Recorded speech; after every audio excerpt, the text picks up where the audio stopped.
So, I actually grew up on a dairy farm in the rural parts of Northern Ireland, and to be honest, I never thought anything of it. It was just my dad's job, so to me, he may as well have been going to an office because it was just totally normal to us. All my friends at school lived on farms, my next door neighbours were all on farms. I even went to a youth club, especially for farming children. My favourite childhood dish was a chicken and broccoli white sauce lasagna, and that recipe has been in my family for years, passed down from my grandma to my mum. And it's actually so easy to make it plant based. I replaced the cow's milk with plant milk, the butter with plant based butter or margarine, and of course, replace the chicken with a plant based chicken. One thing to just check and make sure is that your lasagna sheets aren't the egg based pasta, but most supermarkets have a free from version. I went plant based after watching a documentary about the impact of animal agriculture on our environment. I couldn't believe what I was hearing, so I went away to kind of look into it myself and make sure that it was all factually correct. And I was shocked to learn that it was all true. So I had to go cold turkey plant based from then onward.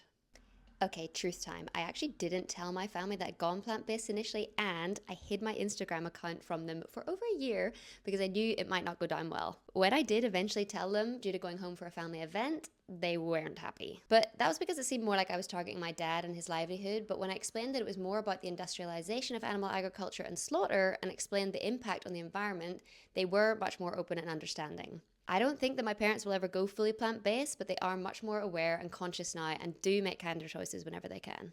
The advice I would give to anyone who wants to try going plant based is to just start one step at a time and switch out the animal products for plant based alternatives in your favourite meals first. Because if you can still eat the meals you're used to, but just a plant based version, that tends to encourage people to keep going as it feels like there's less restrictions. And if you are from a farming family like me, then it's obviously a bit more tricky, but I try to lead by example and just answer questions when I'm asked rather than trying to get into like big debates or arguments at the dinner table. It's obviously difficult when someone's whole livelihood is based on farming, but when they come to understand the reasons behind it and it's delivered in like what I would say is a kind and gentle way, they're more likely to be understanding and more likely to be receptive to it.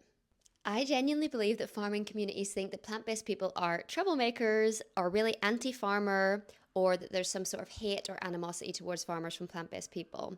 From my personal perspective, this couldn't be further from the truth because I believe we actually need to work together to create a food system that can feed the whole world and is sustainable. The model we have right now is just not sustainable and it is destroying our planet. We shouldn't also forget that the animal agriculture industry has a huge negative impact for the humans working in it as well as the animals, whether that's mental health of farmers doing long, arduous, and really lonely work, or for slaughterhouse workers and the horrifying conditions that they are subjected to. I believe that a plant-based system could benefit all. I am really hoping to see the government subsidies starting to move away from animal agriculture and beginning to start supporting plant-based food systems and products, because I believe that this is a large piece of the puzzle that needs to fall into place. Where they can, farmers will hopefully diversify, and if not move away completely from animal farming, they can at least produce more plants and scale back their animal production.